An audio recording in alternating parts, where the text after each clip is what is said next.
Okay, so the past few sessions, the discussions over budgets have dragged into the 11th hour of the session. You think library budgets. Yep. This year, the Idaho transportation budget. That there's also another budget this session that kind of gummed things up during these final days. Well, after a discovery of a multi-million-dollar problem. So, Joe Paris, what happened with this? The answer is we don't know what happened, but let me explain the situation here. The Idaho Division of Vocational Rehabilitation explained to JFAC that they found a $4.7 million budget shortfall, and they needed JFAC to allocate more money to cover the transactions that the vendors that already in progress. They've already been processed. The issue was discovered back on Friday, so only a handful of days ago, but Governor Little's office is involved, and they said in a letter to JFAC that they are, quote, very concerned. So the Division of Vocational Rehabilitation, they deal with the diverse community of disabilities, Idahoans with disabilities, and they work with these people to prepare them to get a job or advance in a career or retain employment, and this is all based on unique skills and abilities that they have. So they also provide services to eligible Idahoans with disabilities to help them transition from being unemployed to getting a job or just keeping a job in general with their disability. So it's very important work, but a major question remains. How did they just find out on Friday that they were millions of dollars beyond their existing budget? How did you not know? Administrator. Senator Grow, sorry, Chairman Grow, Representative Rabel.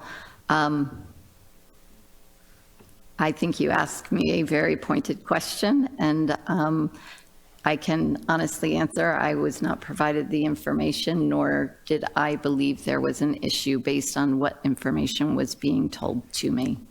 I relied on my fiscal team. So you're just hearing, as you saw, that is the administrator of that agency. And I personally spoke with several members of JFAC throughout the day that agree it's hard to do business without having exact numbers and reasons as to what happened from the agency. Still, though, JFAC did find a pretty creative fix, and they agreed to look into more options next January. All fine and well. That was until lawmakers found out the numbers that were presented this morning, mainly what was owed or already budgeted, they were not 100% correct. Lawmakers began reaching out to vendors to see what Idaho owed, and the numbers were not the same as the sheet presented in committee. I caught up with the co-chairs at JFAC to ask what happens next. It's discouraging that we appear to be relying on a software, on a system, rather than as leaders of that particular agency making sure that they're up to date on where they are in cash and where they are in appropriations. There was a balance we were trying to strike between the concern we had about the agency and the concern we have for the folks that are providing and receiving the benefits.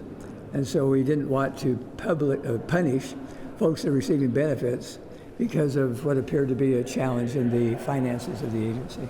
So our plan at this point is to hold the bill. We have asked our staff to verify what the state owes for services rendered. It appears that Vocational Rehabilitation Agency may have provided us inaccurate data, and we want to verify what's going on. They weren't able to answer the questions well in committee anyway about how much is for services rendered and how much is just simply obligated.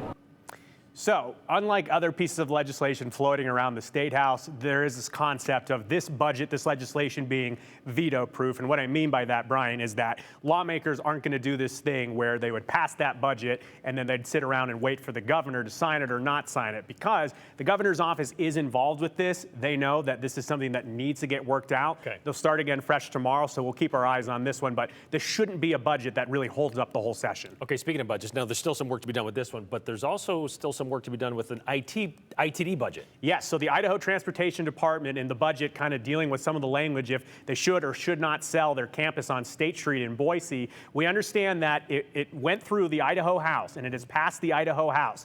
And so the Idaho House, a short time ago, they actually said, hey, we did all the things we need to do, so we're going to go home until April 10th. So 1 week from today, the Idaho House will return to finalize their business. What I would imagine now is the Senate needs to get this ITD budget passed.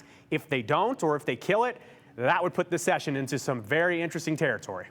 All right, so we'll see what happens next week after they get through tomorrow. All right, thanks, Joe.